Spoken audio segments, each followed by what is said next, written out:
Segregation now, segregation tomorrow, and segregation forever.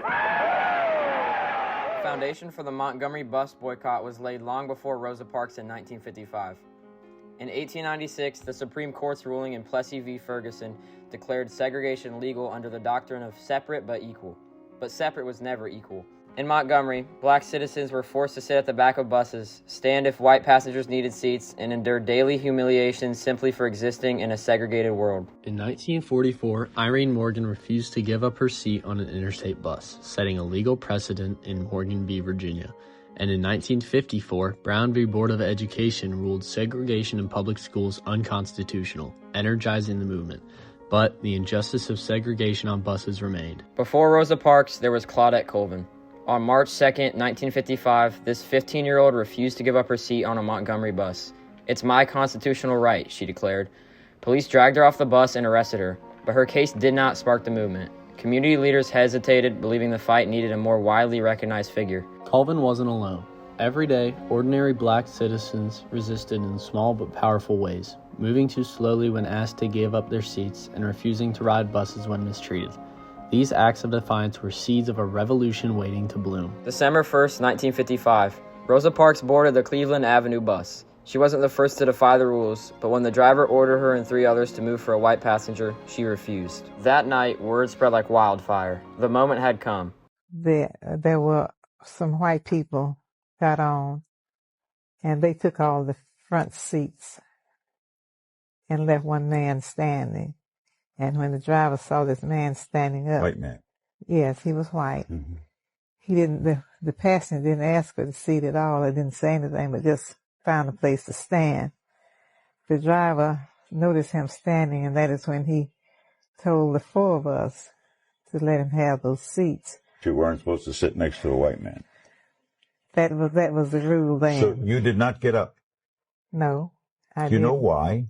Yes, because why? I didn't think I should have to get up. I had already paid my fare, and I'm sure he didn't pay any more than I did. The response was swift. The Women's Political Council, led by Joanne Robinson, printed over 50,000 flyers calling for a bus boycott. Edie Nixon, a longtime activist, mobilized community leaders.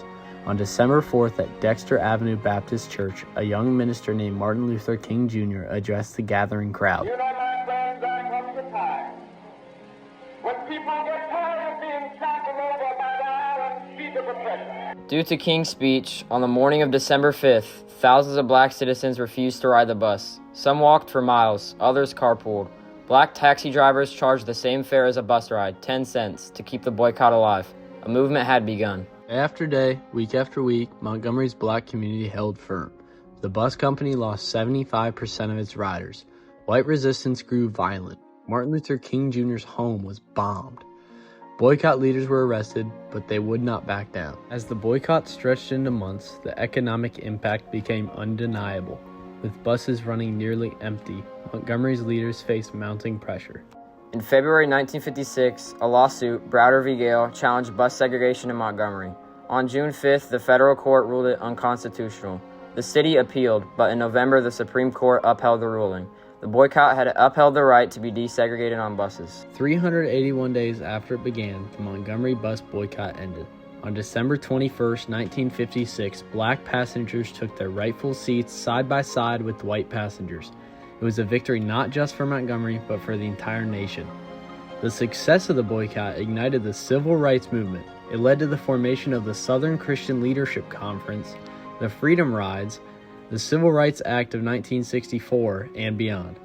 The fight was far from over, but Montgomery proved that ordinary people could demand and win justice. The Montgomery bus boycott is more than an event in history. It's a blueprint for change. From the civil rights movement to today's fights against racial injustice, its legacy endures. The struggle for equality continues, proving that the fight for rights comes with a responsibility by the people to stand up, to speak out, and to never accept injustice. The boycott wasn't just about buses. It was about dignity, about the right to be treated as equals. It was about the right to move through the world without fear. The boycott showed the American government's failure to act out against injustice through the acts on African Americans in Montgomery. The African American protesters had the right to a life without segregation and showed the country the power of peaceful protests and their right to use it. Rights are not gifts. They are earned, fought for, and protected. The Montgomery bus boycott teaches us that we all have a role to play. It was the responsibility of the American government to make sure these people had their rights upheld, and it was also the responsibility of the American people to speak out and create awareness when they saw people faced with injustice. The Montgomery bus boycott was a turning point. Through struggle and sacrifice, the fight for justice continues today. And as Dr. King stood before the nation, his words echoed the hopes of generations, a promise of freedom, equality, and the unshakable belief in justice. But somewhere I read of the freedom of assembly. Somewhere I read of the freedom of speech. Somewhere I read of the freedom of press. Somewhere I read that the greatness of America is the right to protest far right. I just want to do God's will. And He's allowed me to go up to the mountain. And I've looked over and I've seen the promised land. I may not get there with you, but I want you to know tonight that we as a people will get to the promised land.